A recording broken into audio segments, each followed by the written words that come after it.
Ndabasuje kandi nanone inshuti bakunzi ba Meya Boss TV, bifurije kugira ibihe byiza, bifurije guhamukarunka kuri uyu munsi mwiza.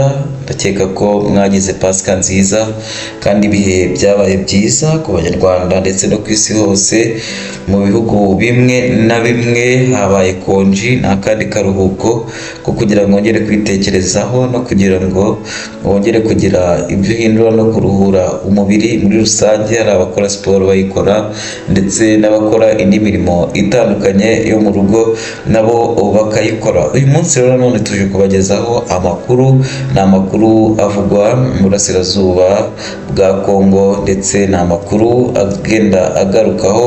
Uyu munsi haramutse amakuru avuga ko M23 yavumbuye ingabo 3000 zari zihishwe na SADC. Izi ngabo zari zibitswe cyangwa se zari zarakingiwe ikibaba n'ingabo za SADC ziri muri Repubulika ya Demokarasi ya Kongo, by'umwihariko mu burasirazuba bwa Kongo, aho izi ngabo zatsinzwe na M23 zari zicumbitse. Noneho rero bikavuga ko zagize ubugambanyi bwo kugira ingabo za FARDC ndetse n'ingabo za Wazalendo, FDLR n'indi mitwe yihuje kugira ngo irwane na M23.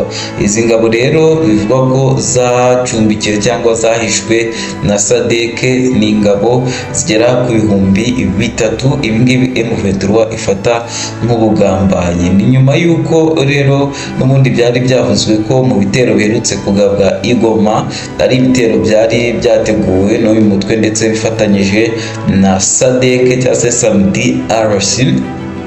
Izi ni ingabo zishyizwe hamwe zo mutwe wa SADC ndetse na inyinshi zari zaravuye muri South Africa, ariko bikaba bivugwa ko ari ingabo byari byatangajwe ko bari gushakira uburyo bwo gutaha hasanwa ikibuga cy'indege cya Goma kugira ngo barebe ko zanyurayo, ariko imirwano iheruka bikaba yaratumye kiriya kibuga kidakomeza gusanwa nk'uko byari byemeranyijwe, ndetse bikavuga ko inzira yonyine isigaye kugira ngo izi ngabo zize zataha ari inzira yo guca mu Rwanda gusa. Ibyo rero byatumye M23 hita irakara, iravuga ngo SADC batahe, SADC bahite basubira mu bihugu byabo nta mananiza ndetse n'intwaro bazisige. Bavugaga ko gutaha banyuze mu Rwanda bitakoroha kubera ko hari intwaro zabo bafite nini, nyamara M23 basaba gutaha intwaro za Kongo bakazisiga bakajyana izabo. Ariko M23 nyine ubwo urumva ko yariye karungu. M23 yarakaye bitewe n'ubugambanyi bivuga ko yakorewe n'izi ngabo za SADC, zahawe agahenge zigahabwa icumbi ntizirasweho, ariko nazo zigakora amabara zikabika izo ngabo za Wazalendo, FDLR, FARDC n'indi mitwe igenda ifatana n'igisirikare cya Kongo kugira ngo bahashye cyangwa se bahangane na M23. Sibo gusa bashinja ibi ngibi kubera ko baranashinja MONUSCO kuba nayo hari ingabo icumbikiye z'iyi mitwe nari mvuze haruguru ndetse n'igisirikare cya Kongo FARDC.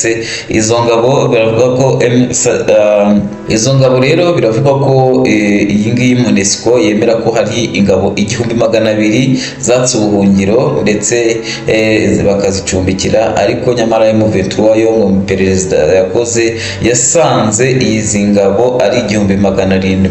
700,000 cy'izi ngabo zose ziri iyo ubona uvuga ko ari ingabo 4,700 arizo MONUSCO icumbikiye, ari nizo SADC nayo icumbikiye mu nkambi zabo. Ahangaha rero biragaragaza ko mu gihe cyose izi ngabo zaba zidatashye cyangwa se mu gihe cyose izi ngabo zaba zitarekuwe, bivugwa ko ari ikintu gikomeye cyane ziri gupanga no gutegura mu kuba bajya guhangana na M23 ndetse bakaba basubira mu mirwano, ndetse bikaba byateza akaga gakomeye muri Goma, ndetse bikaba byateza akaga gakomeye kuri M23 na AFC muri rusange.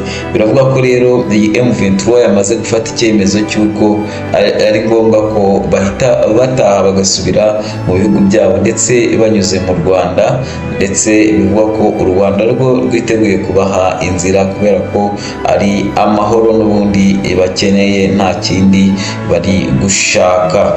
Hanyuma rero nyuma y'uko twe tubabwiye inkuru y'uko Joseph Kabila neza yamaze kugera muri Goma, n'ubundi akomeje gukora ibikorwa bitandukanye byo kwiyereka abaturage no kwiyereka abamushyigikiye ko yahageze.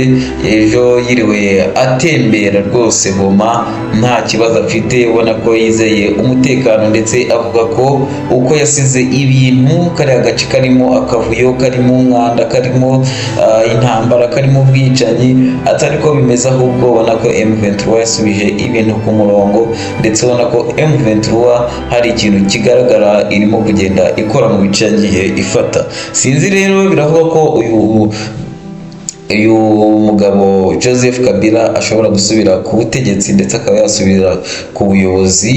Bikaba bivugwa ko rero ashyigikiwe na M23, gusa nubwo bimeze bityo bivuga ko imitungo ye yose yamaze gufatirwa na leta, kubera ko ari gushinjwa ubugambanyi. Yagambaniye leta, yagambaniye igihugu. Ibyo ngibyo urumva ntabwo kuba ari gufatanya n'ubutwe urwanya leta byumvikana ko atakwakirwa nk'intwari ku butegetsi bwa Kinshasa buyobowe na Felix Antoine Tshisekedi. Niyo mpamvu rero imitungo yose iri mu bice bitandukanye bitafashwe na M23 yafatiriwe, ndetse arashinjwa ubugambanyi, ndetse ubwo bivuze ko ashyizwe ku rutonde rw'abashakishwa nawe kubera gushinjwa ubugambanyi. Ibyo ngibyo biragaragaza neza ko uyu mugabo Joseph Kabila nawe rwose yishyize hamwe na M23 na AFC muri rusange mu gushaka icyatuma kano gace ka Goma kagenda neza. Sinzi nimba bigarukira Goma cyangwa bizakomeza bikagera na Kinshasa, ariko reka tubitega amaso. Niyo mpamvu duhari, niyo mpamvu tababereye. Ni mukore subscribe, mukore share na comment, tujye tubana muri ibi biganiro bigiye bitandukanye bibagezaho amakuru agezweho. Ndabashimiye cyane.